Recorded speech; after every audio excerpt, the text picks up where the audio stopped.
Final Fantasy Tactics is an aptly named tactics RPG for the PlayStation, released in 1997, then later in 1998 for North America. Directed by Yasumi Matsuno, it is a spin-off of the infinitely famous Final Fantasy franchise. It also was the beginning of the Ivalice franchise, a setting that continued to be used in a number of future games and series. Later got a re-release for the PSP entitled Final Fantasy Tactics War of the Lions in 2007. There were a number of changes made in this version, such as balancing, additional content, new fully animated cutscenes, and more. It is the addition we'll be discussing for this video. I'd heard of this game from many of its dedicated fans, but I didn't know much about it directly. It is a wide-reaching political narrative and beloved tactics gameplay. That was about it. I'm quite foreign to tactics RPGs. JRPGs are my favourite genre of video game, so I was always interested. I started playing some Fire Emblem games and began to love them. I tried dipping my toes in a few more, but they never quite grabbed me immediately. But eventually I decided to take the dive and play Final Fantasy Tactics, interested in its narrative and charming aesthetics. And once I did, I've been unable to look back. I believe this is one of the best of its genre, and I could not be more excited to repeatedly put that claim to the test as I explore more and more games of this style. I'm hooked, and I'd love to share exactly what about this game caused such a sudden passion for this world and tactics RPGs in general. So we're going to need to separate the story and the gameplay. The two aren't particularly intertwined, so it's pretty easy to do. We will start on the gameplay, which will be the bulk of my discussion, then I'll go over the story and why I find it so affecting. But I want to start before all that with a bit of a thesis statement for my video overall. Final Fantasy Tactics gives the player more than it has. I say this as a sincere compliment, so in order to dissect what I mean by that, let's just get right into it. A lot of tactics games have the same general mold, just like turn-based RPGs do. The range of your actions and movements, possibilities, and hit chances are usually quite core to the experience. All of this is the same for Final Fantasy Tactics. The majority of the detailed nuance in its combat is interesting, but not particularly relevant to my video or my point, so I'm not going to exhaust the topic. In Final Fantasy Tactics, you usually have quite a small party of 4 to 5 units per battle.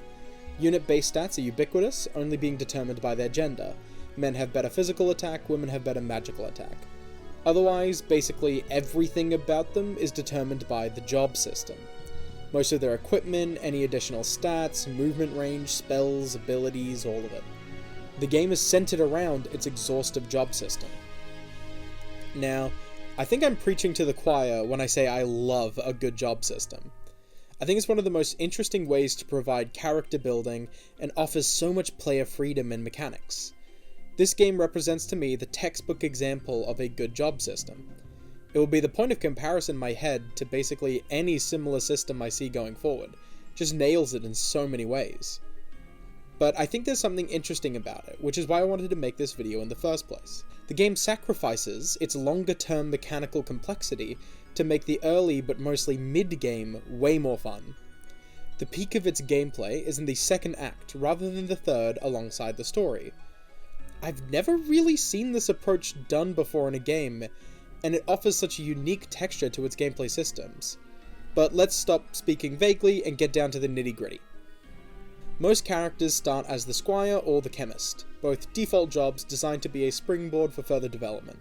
Some units begin with later jobs or even a few unique ones, but that all happens down the line. The squire provides a few small benefits, but overall you'll be ditching it pretty quickly. Same goes for the chemist. Your job gains more points each time you perform basically any main action. Buffing, healing, attacking, etc. These points act as experience, and also a currency. You get points for whatever job is equipped, but then a small percentage of points is granted to the rest of your party as well. So if you have a squire gain 20 job points, the rest of your party will gain 2 for the squire, even if they don't have it equipped.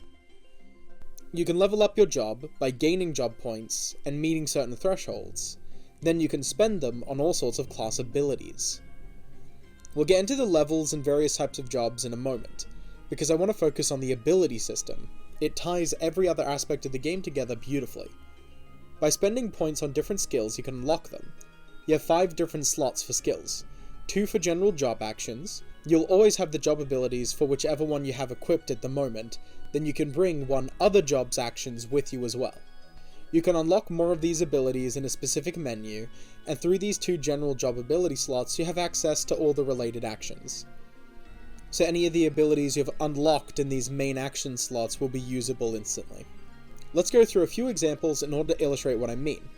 The Knight job has access to a number of rend actions. These can destroy enemy equipment or lower their stats, thus severely impairing their attack potential or their defense. Each individual type of equipment or stat is its own ability that will be unlocked separately. The Chemist starts with the ability to use items. Each separate item has to be unlocked.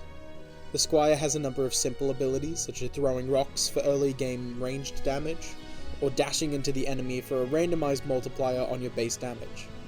This means that you can mix and match skill sets with different class stats, equipment, and innate differences for powerful results. While a Knight has a low magic stat, you can still equip magic to give them some long-range damage capabilities by having them work as a black mage for a bit. It is already quite expansive with this feature alone, so these are the things you use during your turns. The other 3 slots are mostly passive. We have the reaction slot, which triggers when taking damage. These can be equipped regardless of whatever job you're currently using. Instead, the limiting factor is unlocking the required job and using it enough for the job points to purchase it. The Chemist has a reaction to occasionally drink a potion after receiving damage. The Squire can counter-tackle a short-range simple attack. These get more complicated as the game goes on, and there is a really large number of them. The next category is mostly vaguely defined, known as support. This can range from allowing certain equipment regardless of class, such as allowing white mages to use axes, or improving a knight's bare-handed strength to the level of a monk. But basically any other standard passive fits here as well. Magic attack bonuses, JP boost, which is a hefty multiplier to your job point acquisition, or even adding a new command to defend. It's a bit of a catch-all category. Then finally there's the movement abilities.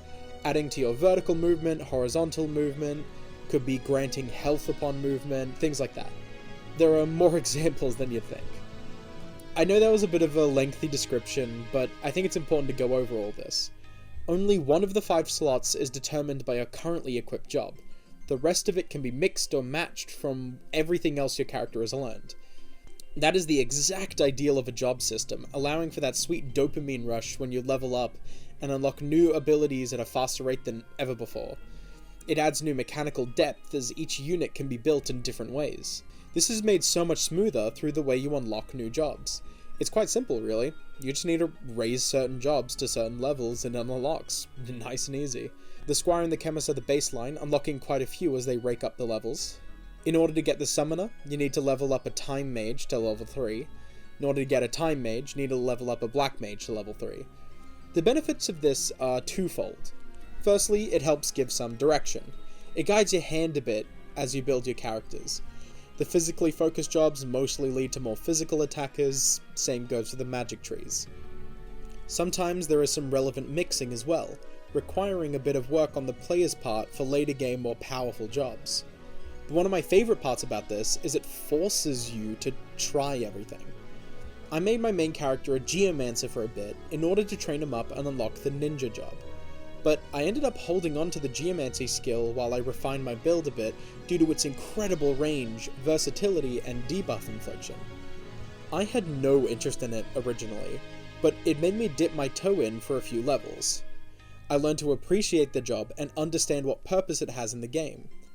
Then I added that purpose into my repertoire and became stronger for it. It allows for so many possibilities while also giving enough boundaries and limitations to work around and provide some challenge. I could keep discussing each and every mechanic surrounding the job system, but I think I'm going to leave it here in order to get to my main point. So why I want to talk about this is that I find it to be the perfect marriage between simplicity and variety. Final Fantasy Tactics is a game that is very open to beginners, while still providing the depth and experimentation that makes RPG build mechanics like this so special. By pulling back and keeping basically all of the core mechanics tied to the central system, it's basically the best of both worlds. Since I started making this video, I also started playing Tactics Ogre Reborn, a game that first began on the SNES and was directed by the same man, Yasumi Matsuno. I feel it provides a pretty strong contrast in its mechanical density. There are way more options, more systems, and many, many more variables to keep track of. I love it, but it certainly represents a more daunting gesture than the relatively sleek design of Final Fantasy Tactics.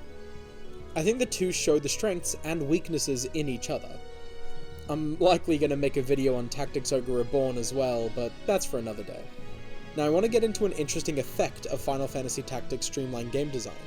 The way the game is paced leads to a mechanical climax that does not match the story arc.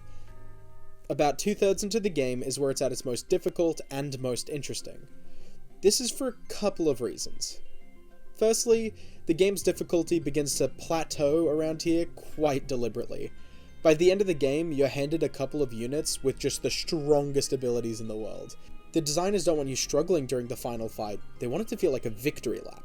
Secondly, and most importantly, it's at the apex of viable jobs.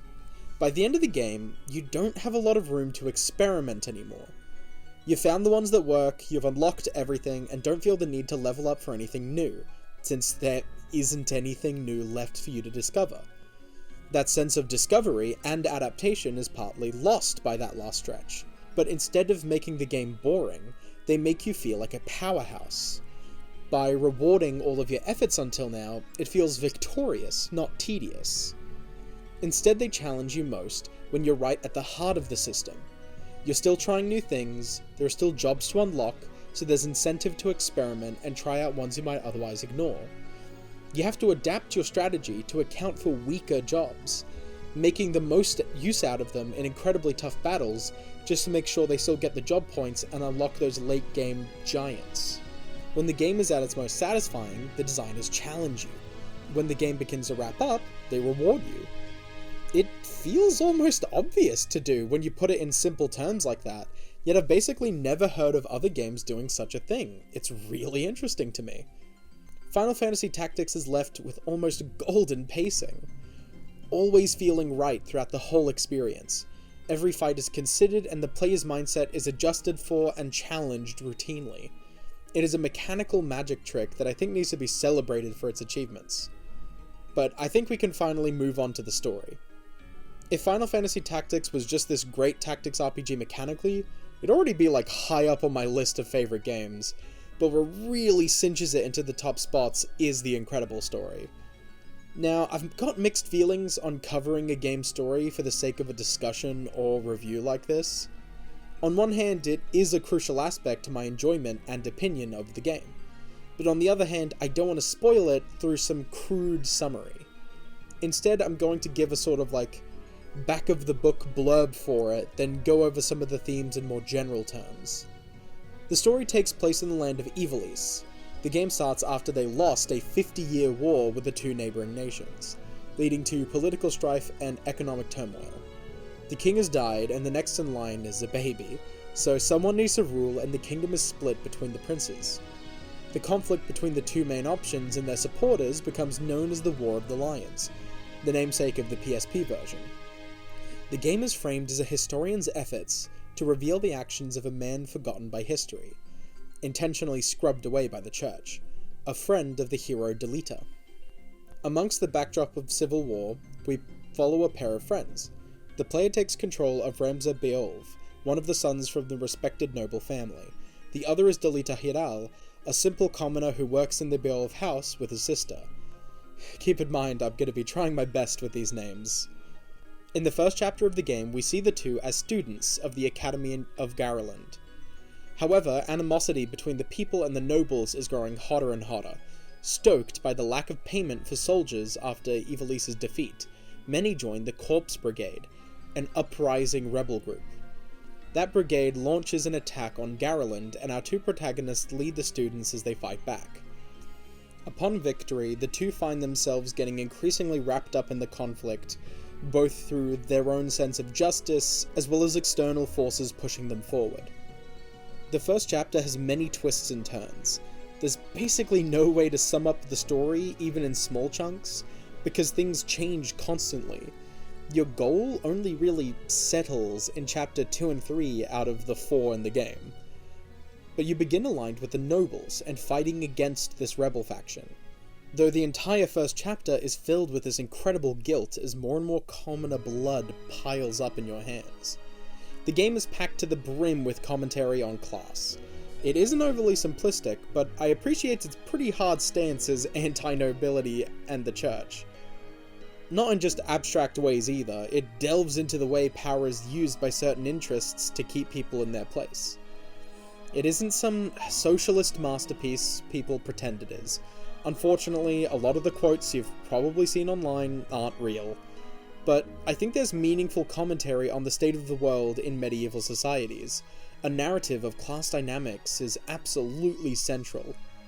I love a story that makes you question your point of view, especially when it is able to do so without feeling like a gimmick. The relationship between Ramza and Delita is incredible. I honestly have never found myself thinking about two characters like this before. The way their stories intermingle, what causes things to change between them. Who was in the right, who helped more people, what would happen if the roles were reversed. Personally, I feel that the story is saying we can't know what could happen in reverse. The difference of perspective from a noble and a commoner is so grave that it shapes you as a person. Like I said, the game is not pro-nobility, so don't let the noble protagonist scare you. But Ramza's charitability to those he knew and cherished is a core part of his character for better and for worse. I find it an incredible thing to analyze, and I appreciate the game being open enough to let me form my own conclusions. But it isn't spineless either, so it will display its perspective quite plainly as well. A delicate tightrope to walk, and this game performs masterfully. So Final Fantasy Tactics is a game that is a star of its genre. Something I probably shouldn't say as a newcomer to the genre. But its gameplay density and beautifully executed RPG mechanics are unlike anything I've ever seen. With a sleek focus on player incentives to drive experimentation, I couldn't wish for anything better. To top it off, it is an impactful story that left me starstruck. I cannot sing this game's praises enough. I recommend Final Fantasy Tactics to anyone. Please give this game a try. If you made it this far into the video as a fan of the game, why don't you share your thoughts in the comments? I always love taking the discussion further. Thank you very much for watching. If you liked the video, feel free to subscribe. Until next time.